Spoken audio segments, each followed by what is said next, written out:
ici, on va résoudre le problème 2 de façon graphique. Donc, ici, ce sont nos deux équations et il faut absolument isoler une de nos deux variables, et ce, dans les deux équations.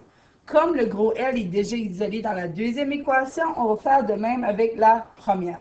Donc, notre gros L va devenir notre Y pour mettre dans notre graphique, et notre petit L va devenir notre X. Donc, ici, mon 2 est déjà positif. Donc, je vais envoyer le reste de l'autre côté. Je veux mon L tout seul, car dans la calculatrice graphique, on ne peut pas écrire 2Y égale à quelque chose. On peut seulement écrire Y. Donc, ici, on divise par 2 chacun des termes. Donc, moins 1L ou moins L seulement, plus 8. Donc, ici, on a nos deux équations qu'on va aller écrire dans la calculatrice. Donc,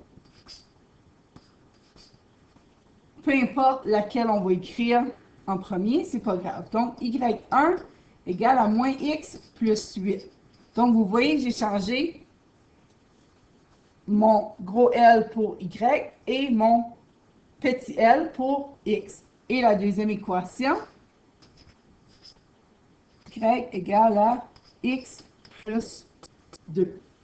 Et on va aller le tracer également. Donc, moins X plus 8. Donc, je me rends à plus 8. Évidemment, ici, le plus facile, je vais faire des bonds 2. Donc, je descends de 1, je bouge de 1.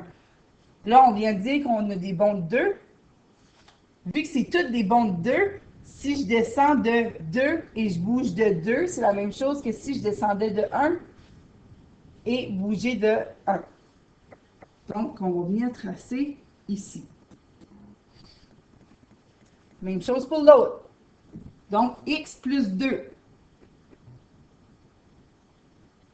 On est à plus 2 et on monte de 1, 1, 1, 1. Si on regarde ici, ce qui nous intéresse, c'est où est-ce que ça se croise. Pourquoi? Parce que ce point-là fait partie des deux équations, donc de la première et de la deuxième. À l'œil, qu'est-ce qu'on pourrait dire? C'est des bonds 2, donc ici, on est à peu près à 3 et ici, on est à 5. Mais on va aller vérifier avec la calculatrice graphique. Donc, toujours graphe, donc on va aller voir le graphique. On va écrire second trace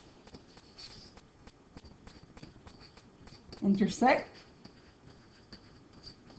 Et on va écrire enter jusqu'à temps qu'on a l'intersection et on nous donne les points. Donc, on ne veut pas avoir first curve, second curve ou guess. On veut vraiment que ça dise intersection.